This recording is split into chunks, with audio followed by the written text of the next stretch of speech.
Hello, my friends, and welcome back to the Lost Art Project Veterans Voices. I'm your host, Andrew Cox, and today we're having a fireside chat with the crew and special guests. We got Stevo with us today. But before we get into the episode, are you enjoying these podcasts? Make sure you go hit up the website. That's the Lost Art Project, veteransvoices.org. Go check us out, see what we're all about. We are a new nonprofit, so if there's any way you can help us out, it'd be much appreciated. A big shout out to the Till Valhalla Project out there doing amazing things. If you don't know anything about them, go check them out. Even if you do, go back and check them out again. Always putting out new stuff, always doing great things. You can find them at tillvalhallaproject.com. And for all you people out there that needs a veteran service officer, don't you worry. The Marine Corps League's got you. You can go to mcleague.org. Visit the VSO locator. You can also dial a number. That's right, 703-207-9588, extension 299.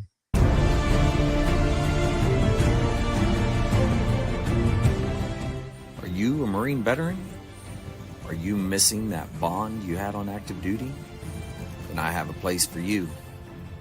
Join the only congressionally chartered Marine Corps Veteran Service Organization, the Marine Corps League. Get that brother and sisterhood back in your life.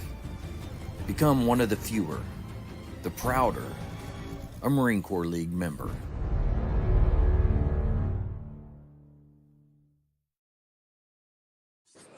All right, man, we are here. We are live. We are out on the social medias. We're all over the place. I got a couple guys from the crew. I got Stevo with us, Story Time with Stevo podcast. If you guys haven't checked that out, you need to go check it out. But he's here. We're gonna just chat and have a good time. He's also going to talk a little bit about his book. He's got one coming out soon. It might actually. I think you said it was already out, didn't you, Stevo? Yes. Yeah. Well, we'll start with you now. How are you doing, man? I'm doing good, gentlemen. Thank you for the invite tonight. And after the show, I'll follow you all on YouTube. But yeah, sounds great. Good. Last time I was on your podcast, man, just catching up with you and, joined your archive thing that you got going on. So, that's right. Semper Fi to all you guys. I guess you're all Marine Corps. Yeah, all of us. Yeah, we won't hold it against you. Now you just had a birthday, by the way. No, that was my daughter's 19th. I'll be 57 in 3 days. No, you were Army, right? Yes. Oh, the Army birthday. I'm June 14. Yeah, man. Told you. I told you. Yeah, 251 years. Yeah, man, you're old, man. Whew. Yeah. 251. I mean, we're only 250. And that's prime right there. That is exactly what I'm talking about. All right. Well, let's go down. Jess, how you doing, man? I got the long weekend coming up, so I'm loving it. But it's not spicy rain that comes down as ice. I'm happy about that. And it's kind of cooled off. So yeah, I'm digging this. And then my wife's out of town for a few days, so I get to watch whatever I want on the TV, and I'm watching Around the World in 80 Days with Masterpiece Theater. I guess we have PBS. That's wild. So cool. Wow. All right. That is nice. Time, so it's good. Yeah. Nice, man. I like it. Look over there at Mike, man. He's looking all motivated and stuff. He's got a green shirt on. Looks like a Hoorah Marine Corps shirt over there. I don't think that's what it is, but it looks like one because it's green. No. But he's got that super stash. Probably my low definition. He got a super stash. Laptop. It's actually gray. It's one of your TVP shirts you were talking about. So. Oh yeah, Till Valhalla Project. That's right. Yeah. You have the it's a subscription, right? Where they send it every month or something like that. I did, and I told my wife to finally cancel it because I've got more T-shirts than I know what to do with. I mean, don't get me wrong. I love them to death. I love the T-shirts, and she gets mad at me because we'll go out to eat dinner, and she goes, "Are you going to wear that?" And I was like, "Yeah." So if they actually, and that's they made, but I don't think they do. If they actually made like a polo shirt, like a collared shirt, I bet you they have them. I'd have to look at their maybe. website. I'm not I won't 100% lie to you. certain. It's been a while. It's been a while since I looked. But Yeah. I said to her, so would you mind if I wore that? She goes, I guess not. Yeah, I don't really get you're a dressed up a grown-ass whole lot man, anymore. and you can dress yourself. And if she What's has a that, problem Jess? with that, you're a grown-ass man. You can dress yourself. If she has a problem with that, tell her to pounce. If she has a problem with that, she can find you out in the doghouse in the backyard because that's where you'll be staying. Yeah, well, I'm all about what you said, Jess. But in the same sense, it's like, okay, yes, sweetheart. It's like, all right. You like me to wear something other than cargo pants and jeans? It's like, okay, cargo shorts. I was like, okay. Do they make anything else? No, right? I don't know. I don't have any, but they keep saying they do. I've never seen them. Every time I would go to Kohl's and I walk around and I do a quick loop, and I was like, yeah, I don't see anything here I want. You really want to play this game? You have a little Scottish in you, right? Go with kilt, bro. Yeah, go with the kilt, man. Let the boys free. Yeah. Let them out, man. I'm not real big on the breeze blowing on No. it. It is what it is. All right. Anyways. There's not anybody in Boston. They're all rolling around with kilts right now. They might have colonized the city. We might have lost Boston to Scotland. Well, I know it's pretty funny watching all this because a lot of people are coming here and they're like, we always thought that the United States was horrible and this and that. And they're like, man, this is great. This is fantastic. So there's tons of videos out. I don't know if you guys are seeing them all, but man, Government's in play on this now. TSA had to say is like, if you're going to bring back ranch to Europe, you have to check that. You can't put it on your carry-on. I was actually listening to her this morning when I was driving. Yeah. They were actually talking about that, and they had a, I guess she was Scottish, or maybe from England, literally call in during the radio show and said that she's now addicted to ranch, and she was going to, well, I think it's in New York State, but she was going to, I don't know if it's Kroger or I can't remember what it is. What's the big grocery store up in that area? But she's like, I'm buying all the ranch I can get. And it was like, they're like, we've been lied to. And they had people calling in, about, like Buc-ee's, ranch. Buc-ee's, talking about Buc-ee's. And they're like, Walmart, Costco, a big gulp. Are you kidding me? I get free refills. That's what throws them off right there. Yeah. Well, watching a Japanese guy have Texas barbecue for the first time, his head about exploded. It was just like every bite was like he's never tasted anything like it. Yeah, it was like, and then they were talking about that different stuff, and it was one. Japanese are extremely polite. You see all the videos where they're cleaning up the damn stadium. Yeah, that was pretty cool. Literally cleaning the stadium. And it's like, man, we could probably take some lessons from that. But the kids clean their own classrooms, by the way. That is wild. Yeah. What's the contract at a school? They would all make really great Marines cleaning their own classroom after they have. Picking up cigarette butts and all that stuff. But did they get online, walk the line, pick everything up? But they were talking about that, and I actually looked at it. I shouldn't have while I was driving, but they were like, "Oh, it's one of these videos," and I was like, I was sitting there. I was trying to pull it up, and it was literally a video of a Japanese man and his family. They went to a Mexican restaurant in Texas, and they ate all the chips and salsa. So they brought another thing of chips out. And the poor guys, he ate the whole other basket. They brought another basket out. He ate it. And they were like, he can't eat any more chips. And they're like, no, it's disrespectful because at that point he thinks it's a gift. So they have to eat what was given to him. So this poor guy is sitting there eating baskets of chips. And it's like, no, you don't. That's messed up. You don't have to eat them, man. It's okay, brother. But it's awesome to actually see, just watch different things. And I'm sure there's probably some negative, but, right now we're all seeing a positive. But it is absolutely, even friends we've met, going on cruises when we went to Ireland and we were in England and stuff like that, actually messaging us. And they were like, so is the stuff over there that they're showing that we're seeing actually true?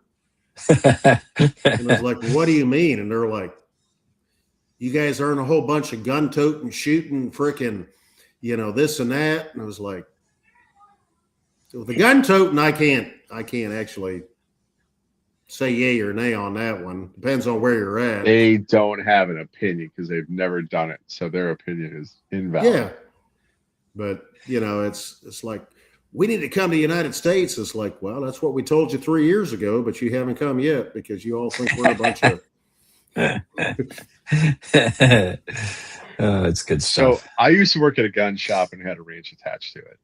And there was nothing crazier than watching a bunch of Europeans come in and go to the range because they could rent guns to shoot on a range. And they went from wee to yeehaw in like 10 minutes, man. It was That's just good. The whole transformation was like the circuit blew, and they're like, ranch, Bucky's, a range. Let's just do this. How do I sign up? How do I sign up to be here? They're all like, yeehaw. It's just watching them shoot for the first time before they cracked that first shot. I think they thought they had a howitzer in their hand because they were just braced up like, this thing is going to blow my hands off, right? And then it's like, it's a 9mm. It's like just firm, bone support, all that. And it's like, tink, tink, tink. And like, that first shot, and it looked on their face, it's like this light bulb just like high beams. It's like an idea, like hilarious. There was like 4 of us that just got there, like, they've never shot before. They're like, no. They signed the waivers off. And it's not a big range. But there'd be like 4 of us back there just to see the reaction. And it was like instantaneous. Never had an adverse when we had the Europeans come through. It was wild. You don't see a lot of individuals that don't enjoy shooting a gun. Like, they do it, like they may be scared or whatever, and they don't like guns or whatever. But the first time they shoot it, just about everybody's like, oh, that was pretty cool. Once they get over the shock of how loud the bang was, right? Or how much it kicked, depending on what you're shooting. But then they go, that was cool. Because they're going back and they're telling everybody, I got to shoot this, I got to shoot that. And, they're videoing that in like 10 seconds. It was like live going on. They're streaming it. It's just like, it's cool. Already on the web. Yeah, it's not like you stuck a 45-70 in her hand and it's like, go ahead and crank this off and see what it does. It's like, all right, let's go with the 38 and 9mm. Okay, we're good. We got him. We got him in the right direction. That's the goal, man. If a range staff is worth a shit, you don't let them check out the 58. The Desert Eagle's not on the menu for them. It's like, let's start you off with like a 6, okay, or a Glock. And the Glock is like, they all want to shoot a Glock because they've seen it in every movie ever made. They think we all like are issued Glocks at birth here or something. Like, where's your Glock? And I'm like, oh my God. We're not, right? Yeah, well, not everywhere. But oh man, that was you saying about Glocks, Jess. That was actually one thing when my wife and I did the Ireland cruise. It was a husband and wife from England, and out of nowhere, he was actually, sit there every night at the martini bar. We were talking, and she was the one that just kept badgering, just going on and on about guns and shootings and this and that. And out of nowhere, he and I were literally sitting there talking, and she was sitting like this on the other side, talking to other people, and then she would say something. And then out of nowhere, she goes, I guess you're one of those Americans that owns one of those 1911s. Yeah. And I looked at her and I said, a 1911. And she goes, yeah, those high-powered handguns. I said, in 1911? No, they're You mean called 1911s. I was like, if you and I are calling the same thing, what I think you're calling it, yeah, I own like 4 or 5 of them, but yeah, she goes, I knew it. I already knew it. It's a 2 World War champ gun. That's what's all she needs to know. It's like, she goes, I knew it. I already knew it. And she was drinking, and he looked at me. He's like, don't worry about it. It's shit in the sauce, man. You're good. No, dude. Let me guess, you just carry a gun around everywhere. Yeah. Is it true they have gun permits? You can just carry a gun over there? And I was like, I said, yeah, I mean, you can have a carry permit. Well, depending on what state you're in now, Yes, you don't have to have a permit at all. Like Georgia wasn't an open carry state. It was an open carry state, but yeah, I mean, they highly recommended you still had a carry permit. Don't need that here.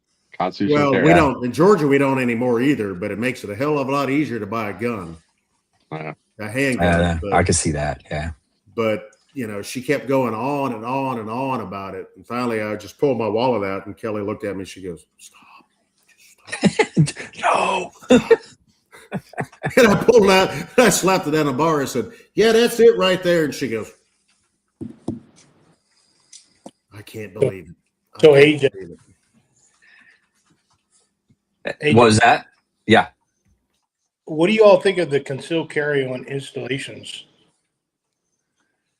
You know what? I think it's pretty cool, but I think there's gonna be some crazy things happen. I think, but there's already been 2 incidents, 2 unalivings on an installation. Yeah, one at the PX.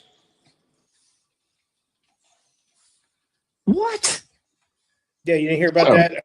No, what happened? Y'all didn't hear about that? Uh-uh.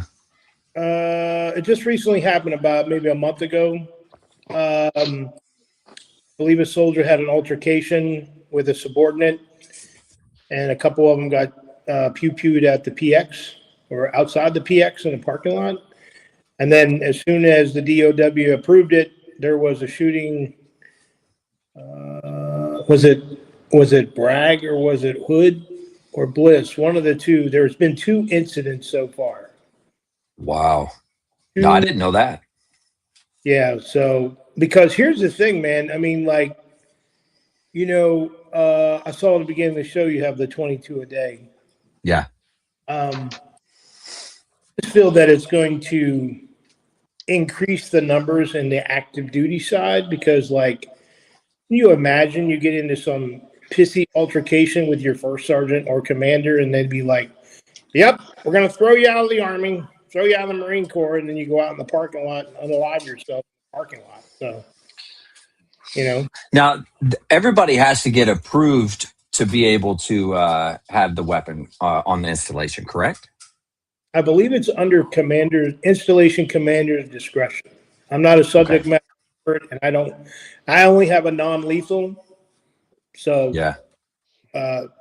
Because of my condition, I'm afraid to go and get a weapon. So. Yeah. Right on. Yeah. To be completely honest, though, there was weapons in every barracks. There was pistols in this California when I was out there. So there is not a shortage of weapons. There's not a shortage of access either. So I think it's like happening legitimized. It's been happening before they even approved it. Yeah. They were always doing it though. Yeah. I remember NDs in the barracks, and we'd fill the divots in the barracks rooms with epoxy, cover with a rug. I mean, it just made barracks turnover a lot more complicated in 29 Palms. But it's ridiculous. weapons are part of our religion. I mean, I hate to say it, we're the Mandalorians of the military. When in 29 Palms, you were digging out the asbestos tiles and then sticking stuff in there, and then yeah. But I mean, at Carson, they had weapons in the ceiling tiles. Oh, if geez. you're lucky, it was just weapons. There's a lot of paraphernalia in those ceiling tiles too. I found out. Oh yeah, definitely. But I mean, it's just legitimizing what was already happening. It's like saying, yes, you can breathe today. I mean, there's going to be weapons. So if there's not, then you got to carry mine. you guys know what HR 6022 is? House resolution something. Green Star. Green Oh Star. yeah, What do y'all think of that? I mean, what do y'all think of that? I know a couple states have already approved it. Like, it's not political, but because it's now going with the gold star and the red star or the blue star. Mhm. So do you all think that people who unalive themselves as veterans, or I think it's family members and children as well, so they have a green star, and I have been seeing it getting approved. I know Pennsylvania approved it. I think California approved it. It's a huge thing that it's coming out right now. So, What is it? I'm sorry, I don't mean to cut everybody off, but what is it specifically? Green Star family. So if you commit suicide, instead of them saying, "Hey, Steven's committed suicide," they would do like a thing, and I don't want to say award you a Green Star, but the banner, the white banner with the red lines on it, Mhm. with a star that shows like a deployed soldier or something, died in combat or something like that. Now they have a Green Star that is going through the system. The system, I believe, is Congress. So there's a petition out there that you can sign.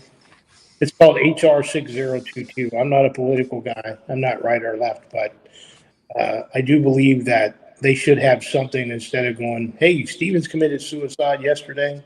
He'll be recognized, for the outstanding achievements of being an author and a podcast host. But now we're going to give him a Green Star.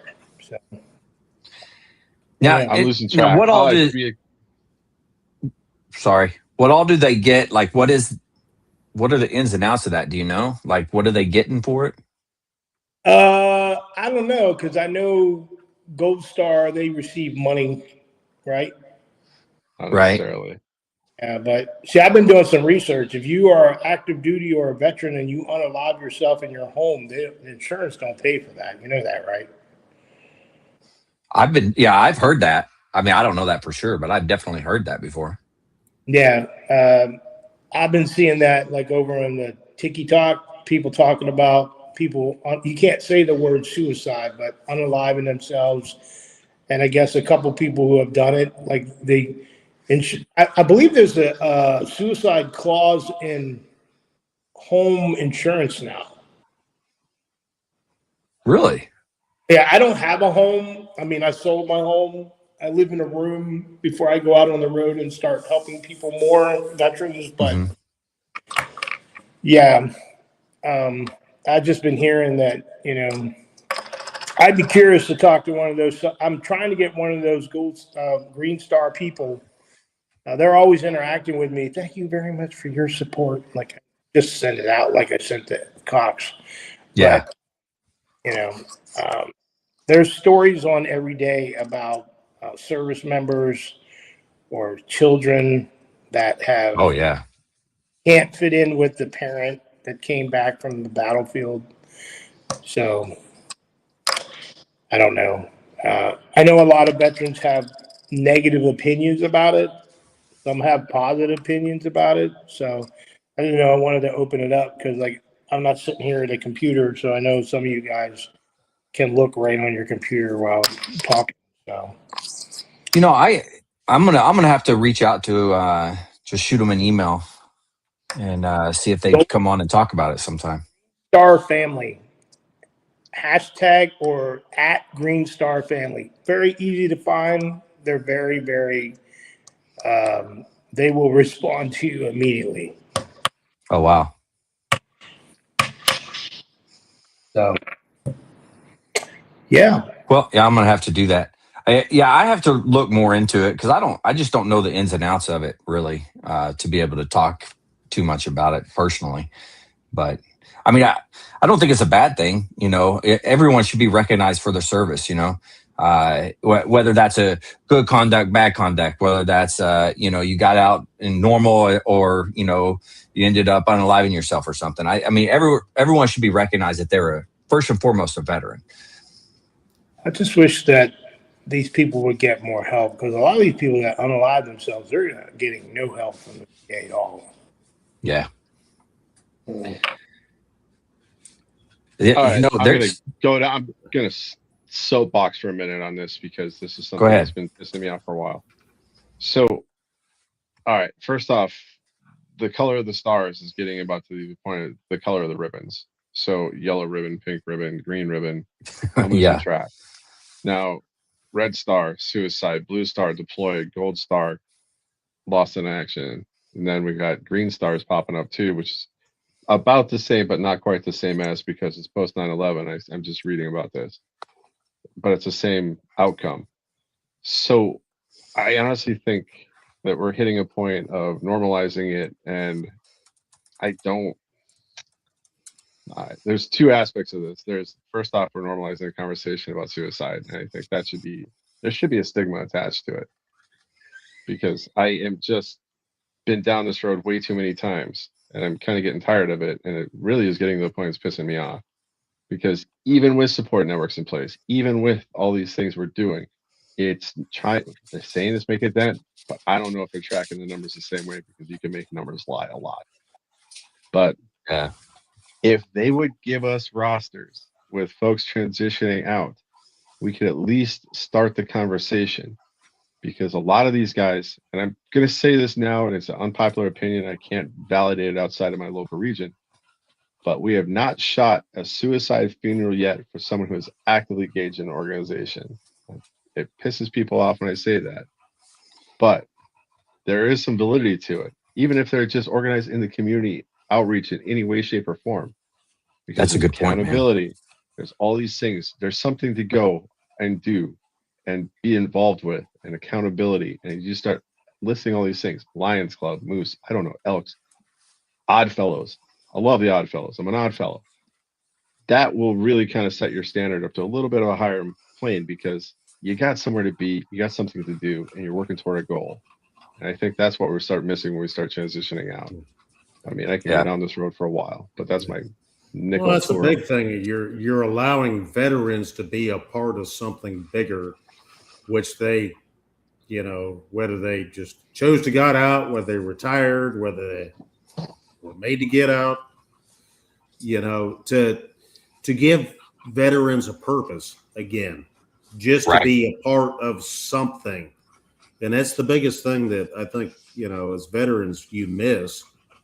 And all of a sudden you go into the corporate world or whatever it is, and it's like, what the hell is this? I don't, you really don't feel like you have a purpose anymore. Yeah. If you could show up, and that's something you've talked about, Jess, and Andrew, you've talked about, and with the Marine Corps League, or whether it be the Marine Corps League, DFW, whatever, it's like, hey, to be able to, and yeah, it's been brought up. It's like, hey, you got to show up. You got to do this. You got to do that. But, it's like, hey, we've talked about virtual meetings. Not everybody, this younger generation, can be there all the time. But to be allowed to be a part of something bigger where they can help other people make decisions, whether it be with, that organization or even in the community. Like Jess, you've talked about stuff, your group does, and Andrew, you've talked about stuff. It's like just to be a part of something else where you actually feel like you have a purpose other than, I got to get up, go to work till 5, I come home. You have a purpose as a husband or a wife or a mother or a father. Right. But our brains were rewired a long time ago that we need to be a part of something bigger. It's just, I just want to feel like I'm a part of something bigger, like I can actually contribute. Yep. And I think a lot of that would help a lot. Yeah. I honestly think, and this is not something that's necessarily BSO specific. I know you got the Marine Corps League going on here, but the Odd Fellows, we mark unmarked graves. I mean, that is like a community thing. A lot of people overlook it, but They are some of the coolest people in my town. I love them to death. And there is no pretense when I walk in the room. I mean, there's social workers, educators, IT guys, and everybody's just there to do the thing. And the ranks get stripped off, the background gets stripped off. It's like, what are we doing next? And there's that accountability going on. And I think there's so many organizations that are being overlooked across America that veterans have just an innate skill set built into them to just could multiply the organization's capability overnight. Organizational skills alone. But they gotta cut away from some of that edge they bring into a room. It took me a couple of years to get over that, but I mean, you talk about corporate, Mike. When I got new contractors, they're typically military guys, and my first thing I do is I bring them into a room when I'm onboarding and say, there is no more first sergeant. Your support network is the people in this room. If you think that somebody's going to be out there to like bail you out, make good decisions and don't do stupid shit, and you're going to be fine. But we would kind of look out for them because that transition is not easy. So there were times when I was working with them in Afghanistan or Colorado or wherever they were at, like just do a pulse check. But that's a leadership thing, not necessarily a management thing. So, but the leadership, we got brought in for those specific purposes. But that corporate mentality, I'm alone and I got to like press above everybody else. I'll step on anybody, get to the next rung. It's not the way to go. Well, it's that, but nobody has your back. Where you have to instill that in the corporate culture. Yes. And that's something that's lacking now because a lot of reasons. But but if you want the big thing in the corporate culture is everybody's trying to get ahead of the next guy. And, that's one thing that, even, my line of work, but that's weirdly generational though. It's like, why would I not teach you what I know? First of all, it's making my job easier, but, but why wouldn't I tell you? I mean, I don't claim to be a resident expert in what I do, but it's like, I've been doing it for 12 years. So why wouldn't I tell you? Because information's a weapon. And I could beat you up with it. I've said it before. When I worked in the plant before I started this job, the job I'm in, it's like, that's job security. What are you doing? I was like, what are you talking about, jobs? I'm like, seriously? And I actually told the guy, and he retired after I left the plant. He retired like 6 months after that. I even told him, I said, dude, I don't want your job. Mm-hmm. I don't want it. I promise you, I don't want your job. He goes, well, that's job security. I was like, man, that's canceled vacations and overnights. That's all I just heard. That's the lie right there. I said, all I'm asking is, if this happens, what do I do? If this, then that, then that, then this. I said, and I told him, I said, at the end of the day, I said, am I not making your job easier? And he goes, this was an Army guy. He goes, yeah, but I don't like it. That was like, okay. Why wouldn't he like it? I don't mean it negative to Army, but it's just the same mentality. It's like he said, yeah, but I don't like it. We've always done it. Trying to get my job. I was like, I promise you, I don't want your job. I promise you, I do not want it. So I barely like mine most days. Why would I want his? Yeah, exactly. So do you guys think? So I've had Ken Preston on my podcast, and I've talked to a couple. I've talked to Tilly.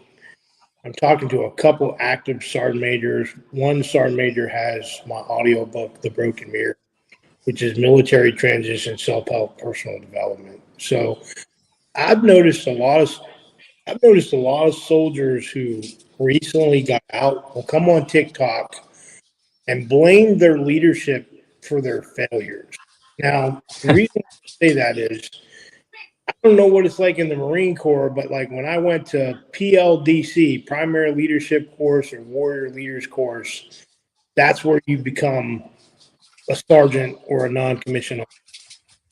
I think from that day that you go to that school, they should teach in the different NCO courses the different levels of taking the military lingo and changing it civilian, because some guys and gals will graduate that course and be in charge of their team or their squad. Mm-hmm. And there's no staff sergeant just a platoon sergeant that, you know, the kid gets out or is getting ready to transition out and you just became a sergeant and they're asking you all kind of questions that you don't know because like you don't know what it's like on the outside. So I've been trying to tell them all the way up because like I was a sergeant first class when I got out. I was at Walter Reed. I was supposed to be in this really cool 2-week TAP course. And because of funding, it was 3 days. Put on a bow tie or what the hell, wear a nice collared shirt. Like, okay. So they made all the seniors in the room write a resume. Everyone listed their awards and everything. So now working with the civilian government years later, I have interacted with the HR people. They have told me, you know, that I put in the broken mirror about they don't care about your awards. They don't care if you were a platoon sergeant. You have to take the platoon sergeant and make it into a manager or a first sergeant into like a, you know, like a supervisor or a CEO or, you know, or an advisor. But I just think that they should be slowly integrating this stuff in the NCO course, in the NCO courses. So then when all these people that are transitioning out, you don't have private so-and-so going, well, Sergeant Stevens, he didn't know shit about the civilian world. Now I'm a failure.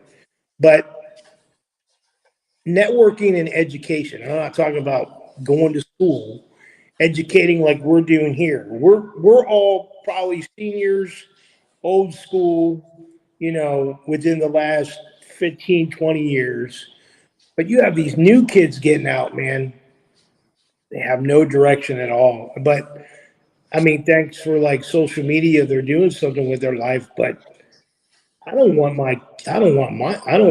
if I had a kid in the military get out and be like, oh, they're a TikTok dancer, you know? So I'd rather have, you know, listen to some of these seniors that are speaking out about trying to educate these soldiers when they get out. Because if they were more educated, they wouldn't be stuck. Like, I want to go back to the battlefield because I can't cope. And that's why they unalive themselves because they can't fit in because there's no one to help them fit in or they don't know about this here. I mean, it's funny, we promote this stuff and try to get it out there and people will watch your podcast for what? Freaking 2 minutes and don't get the major shit that we just talked about for the last 30 minutes. But, you know, because I'm always telling people, you know, hey, at least watch it for, you know, it might be 30 minutes or an hour. At least watch, you know, or skim through it. And that's when people were telling me the shorts are the big thing that catches people. So. Oh yeah, especially because everyone's attention span isn't cut out for a 2-hour podcast all the time. Like I mean, all of my veteran stories are anywhere from an hour and a half to 2 hours. So I cut it at 2, but most people aren't listening to that. Now, I'm not necessarily out to get views and stuff with the podcast. I'm trying to just archive stuff. But one person, it's all it takes, man, to save somebody's life. Man. Yeah, absolutely. So, to your point, though, I'm going to walk this dog a little bit because there's been a lot of discussion on this. So now, PLDC, BNOC, ANOC, all these advanced courses, the profession is the war fighting. And honestly, integrating in civilian or corporate culture in like terminology or lexicon, I did a couple years of ROTC in college. They took a corporate leadership manual or management manual, like found and replaced the words and turned into like a leadership thing. It's a train wreck. And we saw that it was a mess. There was not a lot of great things coming out of it. They tried to do what you're saying and use the precise words precisely because that's the language of the organization and the culture. Now, the transition piece is where there's an unpopular answer here, and a lot of people don't want to hear it, which is if you sign a 8-year contract,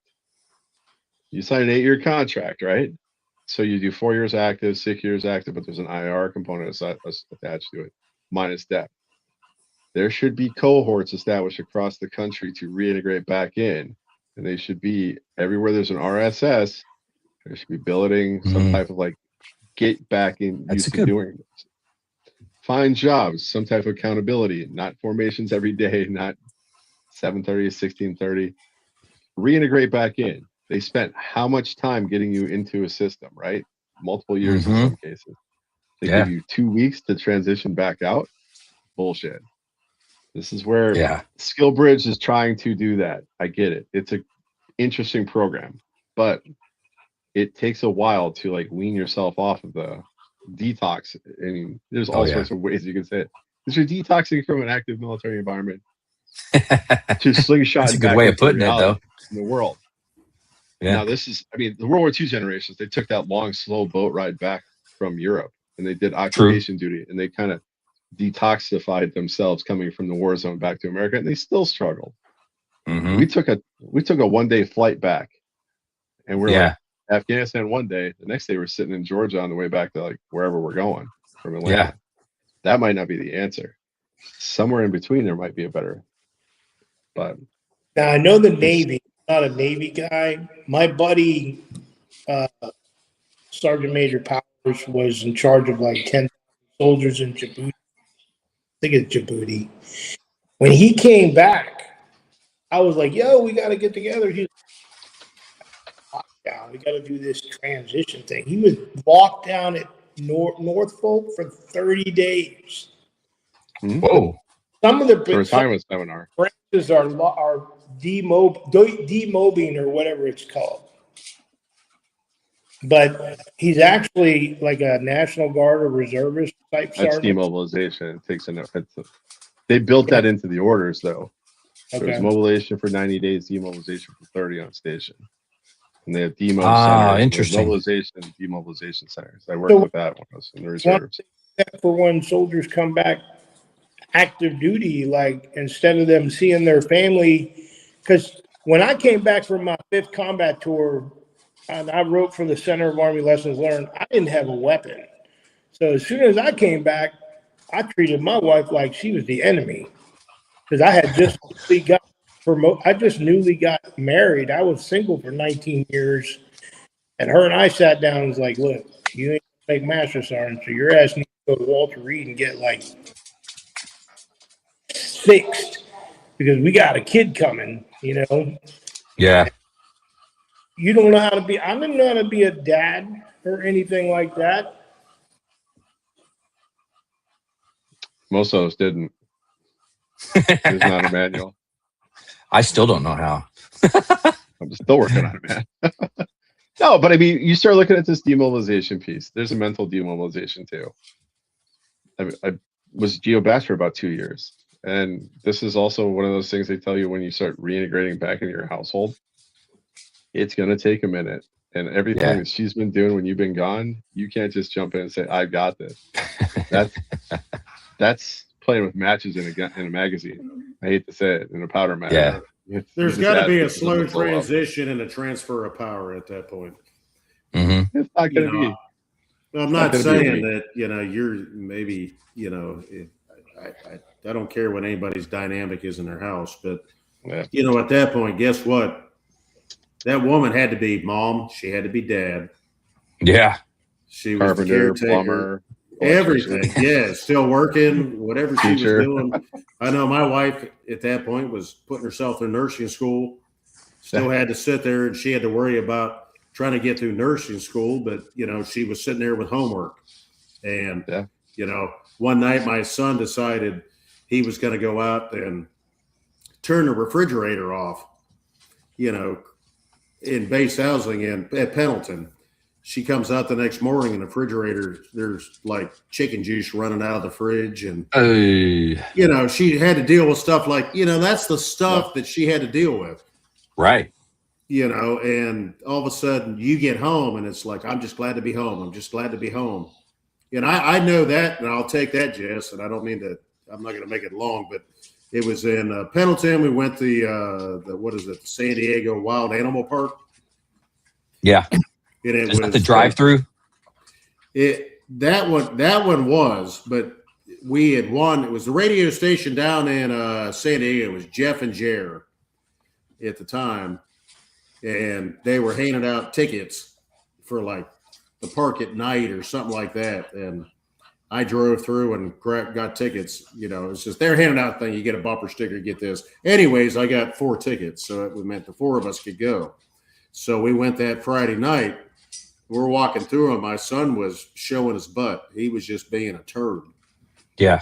And he was saying stuff, and I finally turned around. I was like, you know, I snatched him by the hand, and I was like, you need to stop. And, of course, you know, my wife, she came out of nowhere, and she goes, don't you talk to my son like that. And I've been home 2 weeks, maybe. Yeah. Like that. You know, and she had said something to him. He said something to her. She said something again. Don't talk to me like that. He said something back to her, and I snatched him up in a heartbeat. And it created a riff. And I looked at her, and I was like, "Hey, I'm home now. You can let me be the dad." And that's it was the wrong way for me to react.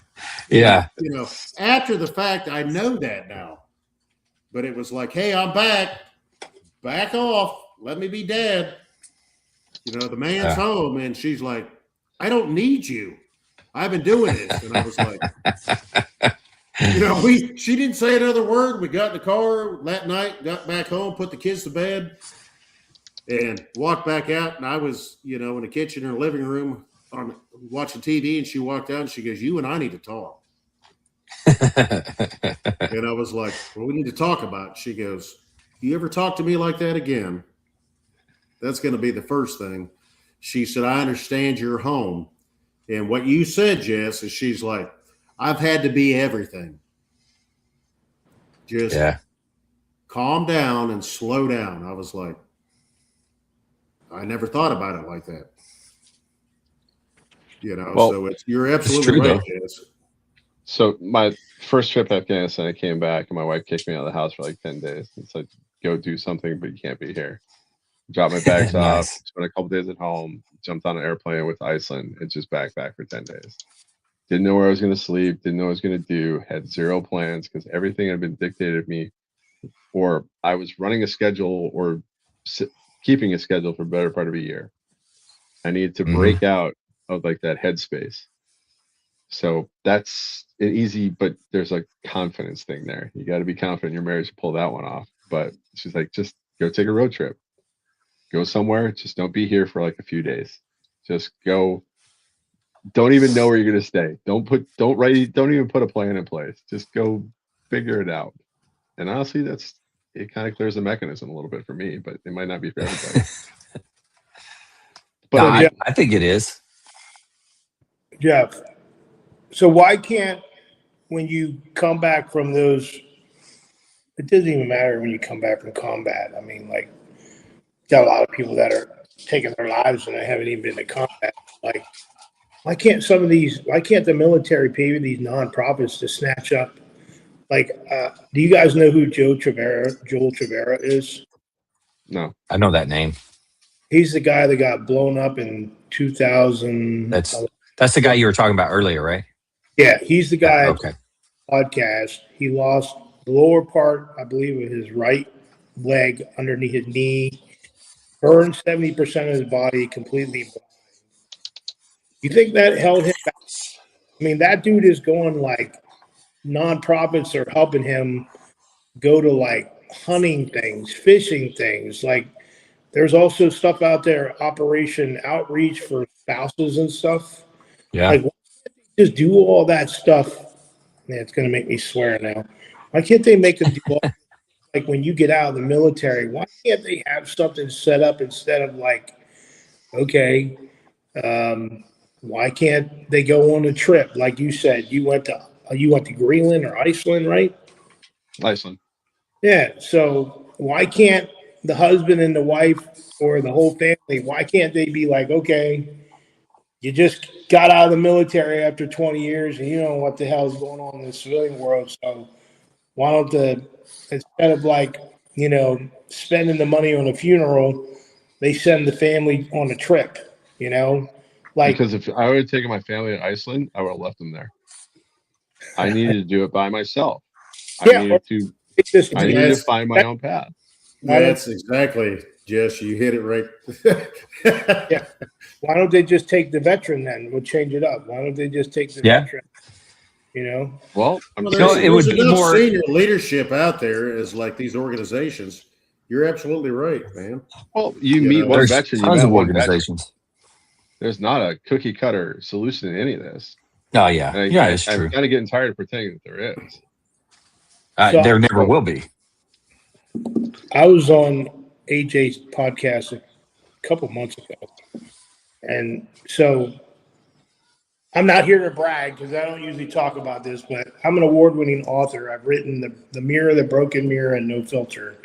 But the book that's getting a lot of attention is the Broken Mirror, because one, it's about a parent and a child, that broken bond when you come out of the military and try to, you know, I won't lie, my wife and my daughter were known as bitches and whores because I was so medicated from the VA. Like, I didn't know who my daughter was for 3 years, you know? And I wrote about the military transition, self-help and personal development, and death and dying as well. And I'm trying to get that book into the MWR library, Morale, Welfare, Recreation Library, download for when soldiers transition. Or I'm actually trying to do a contract of my new book. It's all 3 books combined into one, the reflection series. For like, this book is $55 because it's laminate, special artwork. But if the Army, or starting out with the Army side, would buy it for like $1 for a download for a soldier, because a lot of people don't read today. They listen or they read stuff on a manuscript. Like I was telling AJ, for letting me be on the podcast, I'm going to send him the manuscript and he can send it out to you all and you can see what I'm trying to do, you know.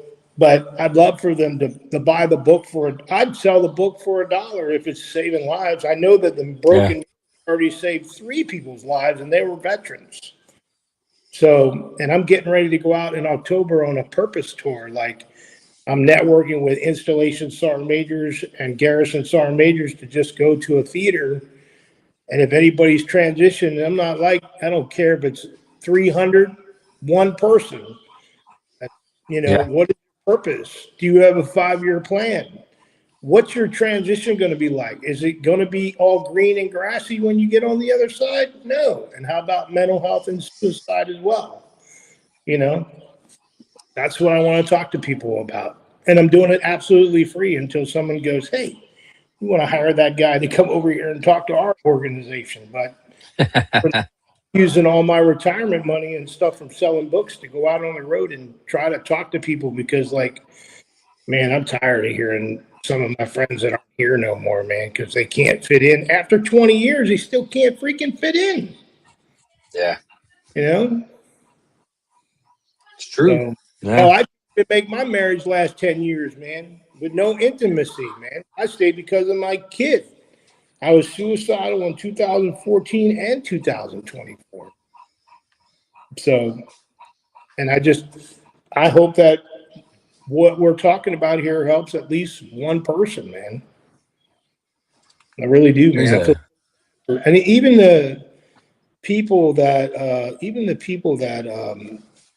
I mean, even in the military, they have to deal with like people that they're around from the military. Someone just dropped a huge comment. Yeah. He's saying, thanks for talking about this. Good discussion about Broken Mirror and the corporate settings. Just my observation from a guy who is getting out. Change the mindset. As a service member, you are not getting out of the service. You are going into workforce. # build your network. Last 10 days of terminal and E9 with an MBA, PMP, LSS, GB. I don't even know what those are, man. That's your business administration, project manager, professional, LSS, GB. I'm not sure what that one is, but the first 2 are. Can you comment on these people? Well, they're online. Yeah. I mean, all right. This transition, especially the corporate world, especially when it comes to the senior enlisted, expectation management, and also it's going to be coming down to they're intimidated. A lot of them are intimidated by it. And when you start talking about an E9, so Sergeant Major Master Guns, Senior Chief, or Master Chief along that line, I hate to say it, that's almost E level, almost C-suite when you're talking about how many people you're leading for a lot of these corporations. Yeah. I also got to ask, and this is a question I ask folks too, because I talk to a lot of retired guys, my buddies. Do you want a job or do you want a career? If you start, because if you want a job, don't shoot for the C-suite. Shoot for a happiness. What do you want to do? Do you want to trade one complete soul-sucking life for like every all-encompassing? This is everything. This is who you are as an individual. Or do you want a job? A job. I don't look at my rearview mirror when I'm leaving the site. I don't think about it when I'm not there. I got brain power at the end of the day. That's a job. Need a career these Good days. point, man. And a job can lead to a career, but it also puts your foot in the door. If you're waiting for a magical thing, sweep a floor for a little bit. Honestly, sometimes it is a game changer. What do you need? You also should start asking yourself, what do I need versus what I want?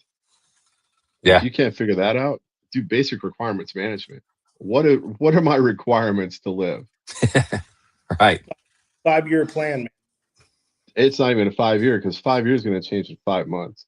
The way things are moving on the corporate side, the government side right now. I mean, we all start out as followers and end up as leaders, but I keep telling people, when you get out of the military, you ain't that rank no more, man.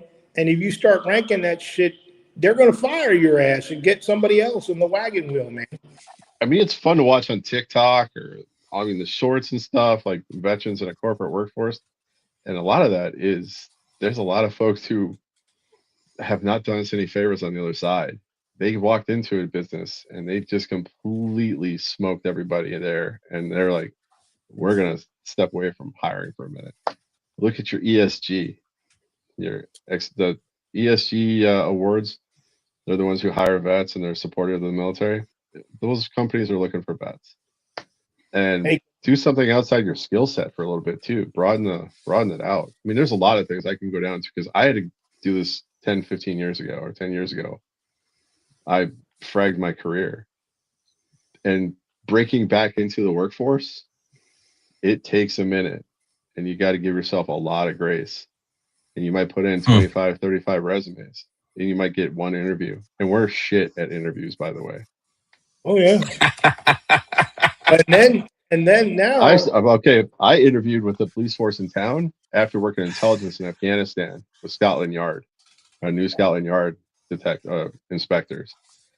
So when I knew the interview went bad, it went downhill quick. It's like, would you handle this? I'm like, this is how I would handle it. And they're like, you wouldn't do this? I'm like, I don't think you're understanding the problem you guys have institutionally here. You've got fundamental flaws in your department. If I'm having to figure this out for you, and I knew it was going downhill. It was a good interview for me. But then it's time to start asking questions, right? So I went down a train. I started operational intelligence integration, fusion center operations, all these things, and they're just like, I don't know what you're speaking of. 10 years later, they're doing it now. But I was like, I'm living in your future, bro. But there are, apply for jobs you don't want to do just to get some interview experience with people you don't know. I can talk to my wife. She can give me mock interviews all day. I know her. She knows. Yeah, it's not the same.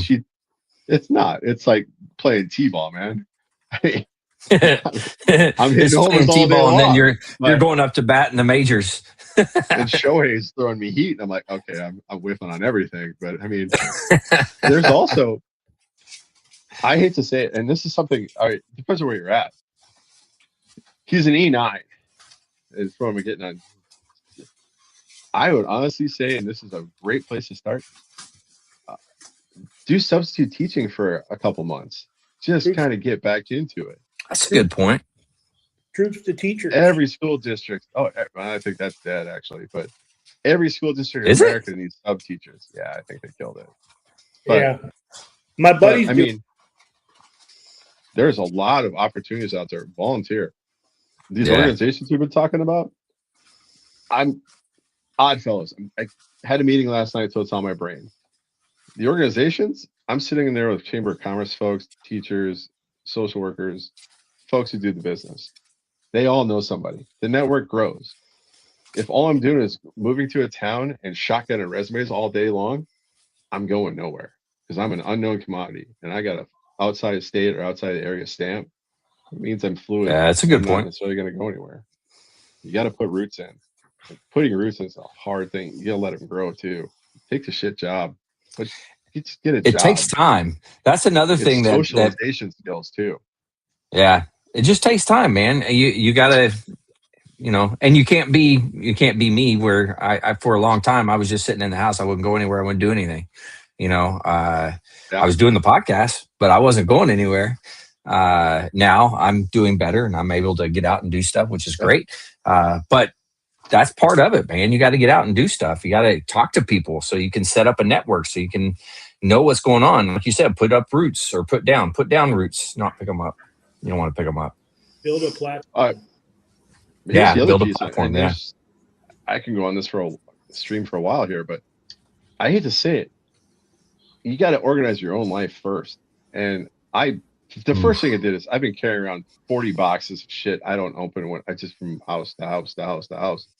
That first summer back, I had a great company that gave me an 8-month down slope. I was just on the phone as SME. So if somebody was running into a problem somewhere, they give me a call. But I didn't have like a task list sitting in front of me where I had to knock out 15, 20 things in a day. I unpacked every box. And that right there almost took a summer. It's like I've been carrying around gazettes for the better part of 15 years, Marine Corps gazettes. Why do I still have these? They're digital. Boxes of shit. I don't even know what they are anymore. Field gear. I put bins out. Like, I'm not putting a garage sale. I just took it to the Army Navy store. It's like, it's yours. I don't want it. I also unpacked all the stuff. I mean, and then the last Afghan tour, I took all my Afghan stuff and I made a rug. I made a collage out of it. So all my badges, all my passes, all the things. And I'm like, it's in frame now, so I can't go back. So that was a good way to do that. But there's a lot of little mental tricks you can kind of start working on. It takes a minute. A lot of veterans are stuck in a bubble, man. Well, they're stuck in the past too. I hate to say it. And it's hard breaking away. Well, that's exactly it. And I'll say this, and I'll just speak for myself, but as veterans, what you've done, what you've seen, whatever, but why, and I'm not saying for everybody, and I don't mean it to sound the way it's going to come across, but in an essence, why are we afraid? It's a good question. Yeah. Because, and I'm going to say this because it's a gunfighter saying, we fall back on our training. We don't rise to the occasion. Our training is the safety of the military. It is that culture we grew up in. That's our fraternities for the most part. We're not going to rise to some magic occasion. We're going to fall back to our known. Because if you get knocked on your ass, you can continue to attack forward, or you're going to fall back to a little bit of comfort and safety, regroup, and try it again. Yeah. But what do we know? So, AJ, can I say one thing? Because I can barely see it here, but I see there's a shitload of comments down there by Jeff. But was that person that made that big comment a master sergeant? Was that an E9 or a sergeant major? He's I think he's a master gunny. Can I just repeat this and one of you all type it in the comments? My email address. Go ahead, man. WSTEPHENS007 I'm reaching out to them. They reach out to me. I'll send them all absolutely for free. I almost made it. Screwed that up. WSTEPHENS007 If that individual reaches out to me, it's their obligation to get Audible, and I will send that shit to them absolutely free. I will send them a free download, and I don't need any response back. They can figure it out. But I'll tell you what, if the book saved 3 people's lives, there's something in that book that could have that master guns. Trust me. I know. I'm a survivor.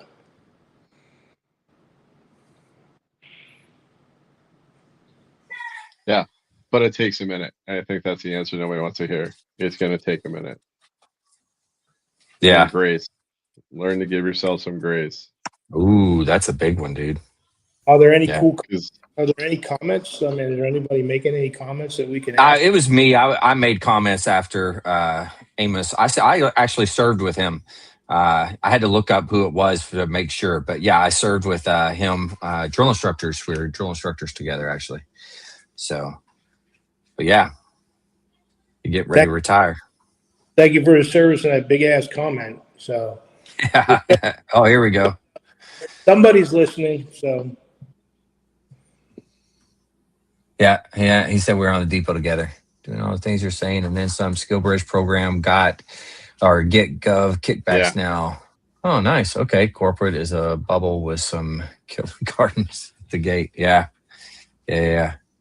So you all do now know every job to analyze anything. It's all AI now. Two of my friends, one of my buddies trying to get a golf course IT position, and he's been by 3 AI, and just to pass those to talk to a real person.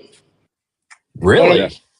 The AI asked him some stupid ass question, and he immediately failed, and he's a Purple Heart and 3 bronze stars. Yeah. And on the corporate side, that means jack and shit. I hate to say it. AI decide somebody's career. Ridiculous. Wow. Yeah, man. And I mean, AI can be very good, but it can also, because it's not taking in the human factor, you know. Oh, it has no emotion. Why, the VA is now going to decide records. They're going to analyze records and find all the faults in the system. People out, but people now getting claims, I feel for them, because like the CMP eval is going to be like AI, and then you're going to have to go in and see like a civilian person if you make the cut. Yeah, we'll see. Yeah. I don't think that's going to be as long as you think it is, because I think there's going to be a crack back real soon. Oh, yeah, definitely. I mean, there's so much stuff about veterans. I mean, we're celebrating 250, but look what they're doing. They're trying to silence veterans who are speaking out on TikTok. Like, they want to take benefits away from veterans who are speaking out about administration or certain countries and all this. And we have the freedom of speech, but good God, if you're going to go fight for our country and get the benefits that you deserve, or fight for whatever your fight for your reason is, because I didn't fight for what's it called, patriotism. I fight get the hell out of my house so my dad wouldn't unalive my ass with a freaking belt buckle. Yeah. I just decided, I went to Desert Storm. I'm a hero now. I'm going to stay in for 20 years. And look at me, 20 years and fucking can't even write a resume, man. So, as a proud member of Gen X, we did most of our stupid shit before the internet existed. So, but I mean, if I want to stand on my front line and take giant shits in the yard, I'm assuming there's somebody going to videotape it these days, and it's going to come back and haunt me. Yeah. Sometimes, it's going to happen. Sometimes you can talk to each other and not the internet. The internet's not a real person, and sometimes it's better. Sometimes it's better to keep your mouth shut than and prove it and assume that people assume you're smart, or open it and just prove that you're saying stupid shit. So much from these lives. Sometimes I don't even watch the live. I listen to it while it's on. When AJ comes on, or when Tip of the Spear comes on, or those guys, I'm like, I'll just engage. Stevo's in the house, and I'll hear him talking while I'm walking around my room or something with my headset on. Like, I can get a lot out of that, man. I'm learning so much from different podcasting and stuff like that. It's a coping mechanism for me, man. Yeah. The great thing is there's so many great veteran podcasts out there right now. I mean, and they there's the whole gamut of the different things that they talk about as well, what they focus on. I mean, there's almost a veteran podcast out there for everybody. It's just a matter of you got to figure out which one, I was just on 11 Bang Gang. That dude only had 25 episodes, and he's killing it, man. Yeah. He's 11 Bang Gang. I believe was a Marine Corps Series 11 series. No. Yeah, he's That's, man, gang. He's only had 25 episodes, and that's let me Army. tell you, he'll run the AI. He'll know if you're a fake before you even come on the show, man. I'm telling you, man. I was like, "You want a bio?" He's like, "Nope, I got your whole history, dude. I even know who your mom and dad were." I'm like, "What?" What's the name of it? 11 Bang gang. gang, not gang bang. 11 bang gang. Okay. But you got to capitalize bang and gang, and then it'll pop up. He's We'll a have to good look guy. that one up. Alex, you need to have him on your show, AJ. Alex. Yeah. All right. I'll refer him to you, man. Okay. Jess, yeah, that's cool. Jess has something to say. I know he has something to say. I can see it on his face. He's Oh, more is of he- a banger. He's Army. Is he in the comments? I don't know. Is Oh, I thought you said he was on here. I was like, no, I can't even No, see I it. said Jess. I could see it on Jess's face. Yeah, that shit. 11 banger. That's an Army infantry. Yeah, he's an Army guy, I believe. Yeah. Yeah, but yeah, he knows his shit. You ain't lying on that show. Telling you. And I learned now about vetting. I'm learning to vet people. So Yeah. I actually don't do a lot of vetting. In fact, I tell everybody, like, when they come on, it's like, I don't know your story, so you tell it how you want people to know it. But I do that because it's their story. If it's wrong, hey, well, somebody's going to find out. Somebody's going to know. and I don't think I can lie because the Pentagon approved book 1 and book 2. So the mirror and the broken mirror have been approved by the Pentagon Review Board. And I know that they're not just letting shit slide. Got a bad connection, man. What platform is that 11 Bang Gang on?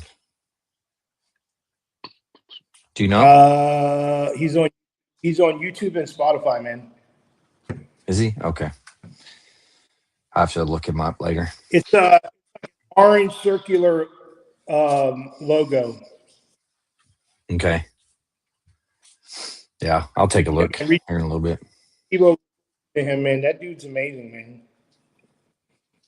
Cool. Well, I think we've talked long enough. I think it's time to start wrapping things up here. I hope it's not Pornhub.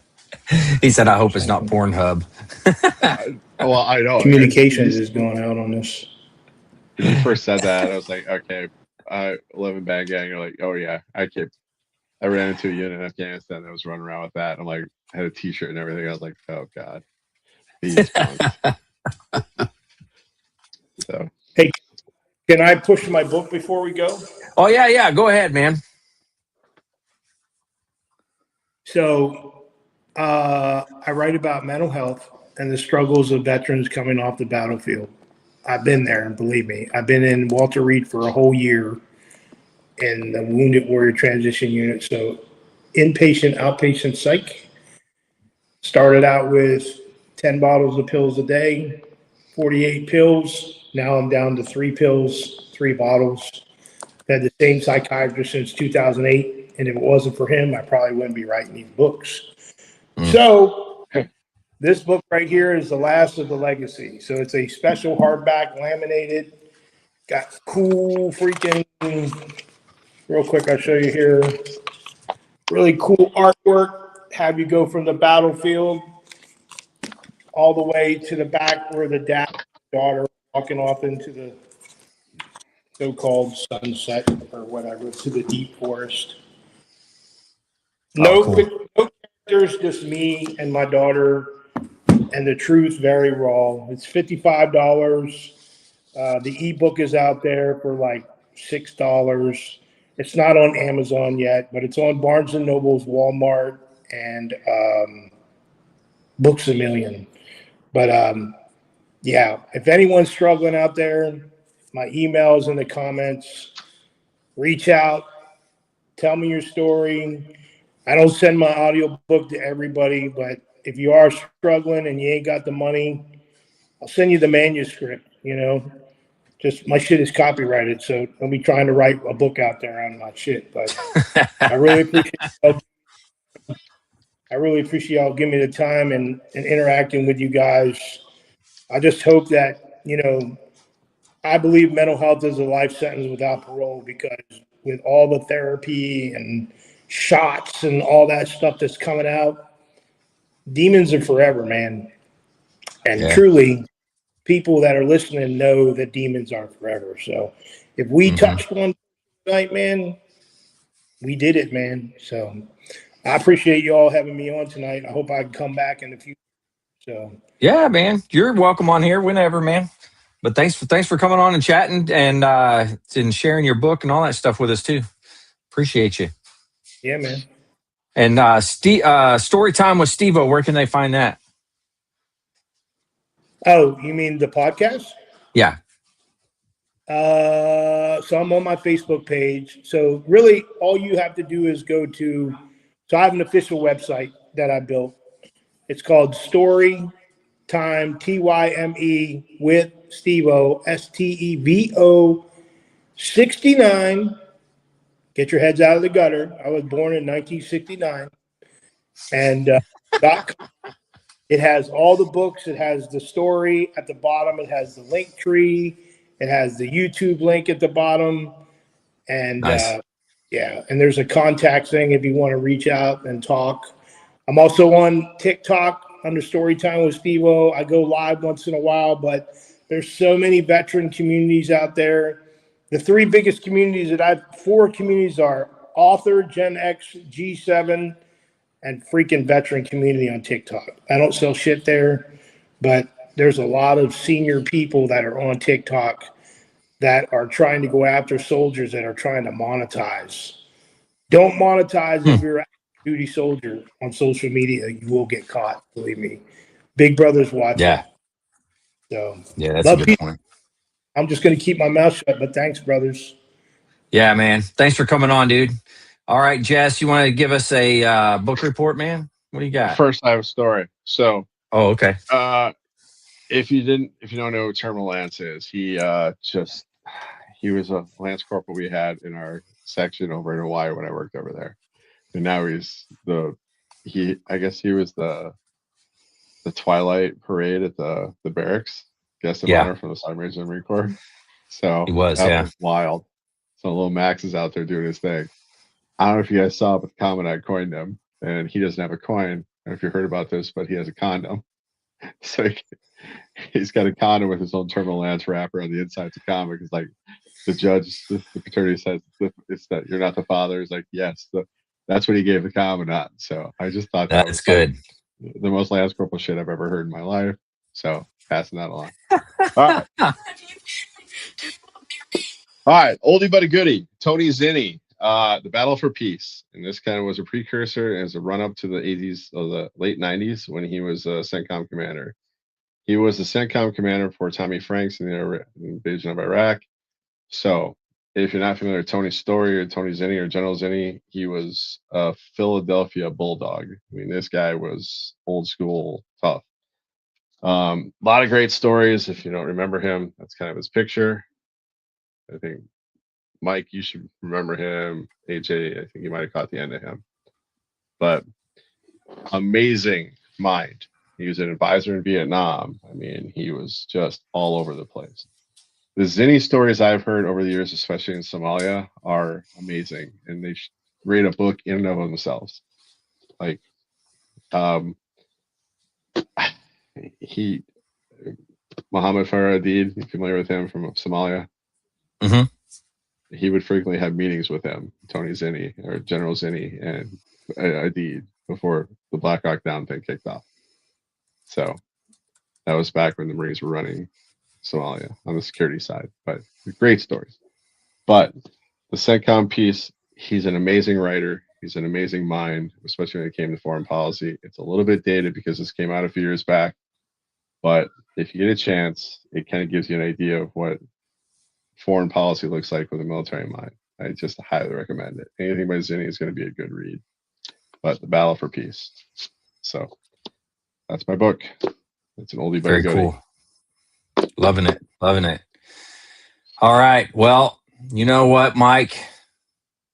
You got to give us that humdinger tonight. So what do you got? Well, I got to apologize because I wasn't able to do my research. That's why I was late getting on the podcast, because I got home just in time to jump on the podcast. So I apologize. I don't have a humdinger. That's okay. I just wanted to blow you up here so everybody see that cool mustache. So Oh, yeah. Well, you can enjoy it for another week or two. It's going to be gone here soon. So No. whoa. Yeah, it's got to be gone. I'm going to say this, Jess. I'm going to say this as a joke, but Jess is going to have a comment. Yeah, the wife said it's got to go before we go on our cruise next month. So yeah. I have no comment. I mean, Jess is like, you're a damn man. I can grow a mustache. I grow the best neck beard you've ever seen. It looks like almost like Neck beard. or build you a Love it. barn. Depends on what part of the country you're from. I grow Nice. a great Like Amish Amish? beard. Amish, yeah. I'm Very a cool. family of Swiss Mennonites. This is how I build barns and raise turkeys or pigs. That's how it works. I'm outside my family skill set, so it confuses me. I love it. Wooden pegs into boards and then shoot a gun. So there you go. My cousin he still does that, like traditional carpentry with the dovetails and all that. Yeah. If you Dang, ask good for him. any of that, he teaches at the University of Minnesota and sustainable architecture, and I completely got skipped by that entire gene. You want me to put a door across the room? I'm your guy. I'll hook it with a water charge. We'll have all sorts of fun. But you ask me to hang a door, it's going to come up sideways somehow. It will never close. It will never fit right. Math skipped this read hard. I don't know what happened, but I can't build shit. Yeah. I can build a really good database, though. Well, at least you can build something. There you The go. gift that keeps on giving. Well, You get a really good book. Yeah. I got Mark's book, by the way, so expect that to be Yeah. Have you read it yet? No, because I've been working. Yeah. I forget you do that. So, all right. I'm going to give a shout out to Dixon because they did a Folds of Honor commemorative flannel. If you're not familiar with Dixon, they do some amazing stuff. Their flannels are great. They last forever. Never put them in a dryer. Just hang them dry. They dry in about an hour. But the Folds of Honor, they're kicking it over for the scholarship. I always recommend. But Nice. But cool. It's good enough to wear to a funeral. That's where I was today. But DIXSON? DIXXON. But DIXXON. They do a Marine one at least twice a year. So I got one for the blues, one for the reds, one for the black. I mean, they do commemoratives. They're pricey, but they last forever. So I've had some of my Dixons for a better part of 2-3 years. So very cool. And then I got my $15 flannels that I shred when I go to work. But these are the ones I wear. Like, AHA, this is what I was wearing at the conference last year. This is my national conference. Oh, yeah. That's right. Yeah.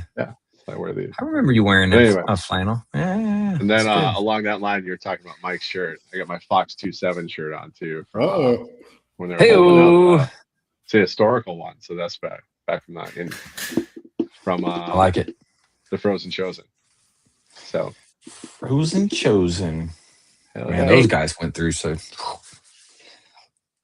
So, Mike, were you ever out in 29 Palms when they'd marry up the guys from like Korea with their modern companies for the first Mardi reunions? Absolutely, yeah. That was wild. So Fox 27 from like Chosen showing up with Fox 27 in the 90s, and these guys like we're on the range with these guys, and they got the 240s just ripping, right? And they're just doing grazing fire. And this old guy is like, wow, could have done so much good stuff back in shows with that. And I was like, my God, he's refighting this battle up on that hill, man. He was like at the rate of fire. Like, he was just super excited. It's like, does it shoot like that in the cold though? It was like, oh my God. That's funny. Oh yeah, it's Zero Fox shirt. These guys are cool. They do a lot of good designs, a lot of historical designs. So Zero Fox does great. Yeah, Old Marine. What were you saying? I didn't hear you, Stevo.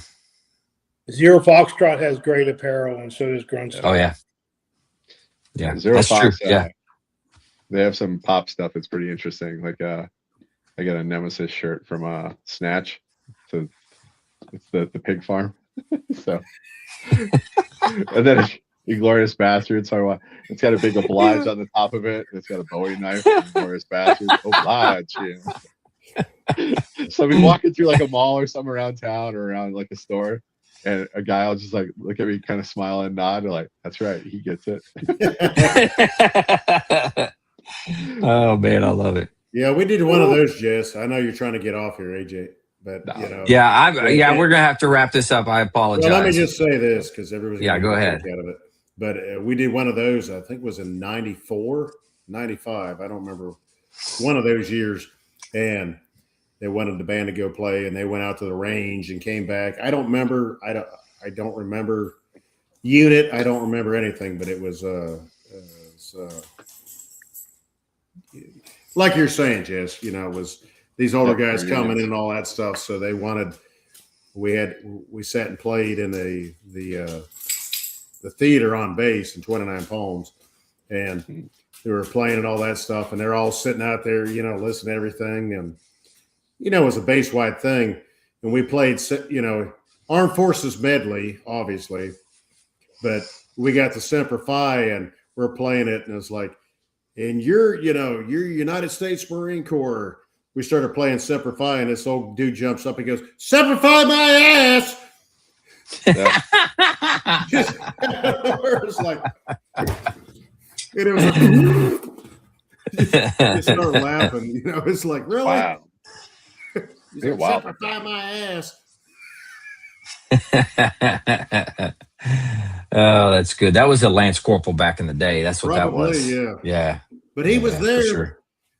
It's like, yeah, you're that disgruntled. Why the hell are you here? But he was there. So it's like, simplify my ass. The boys made him go. The boys made him go. All right. With that, go ahead. I got to head out, but I just wanted to say, I'm not a Marine, but Semper Fi, Army Strong. What is it?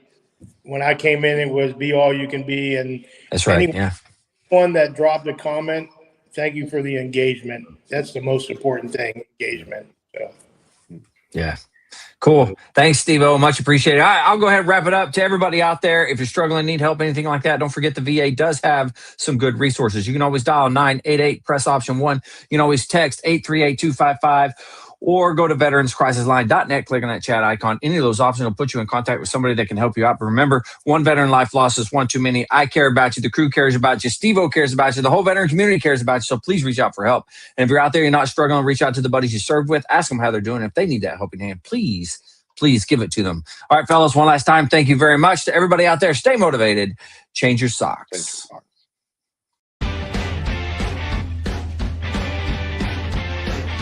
No more 22. On to the journey and finish the fight.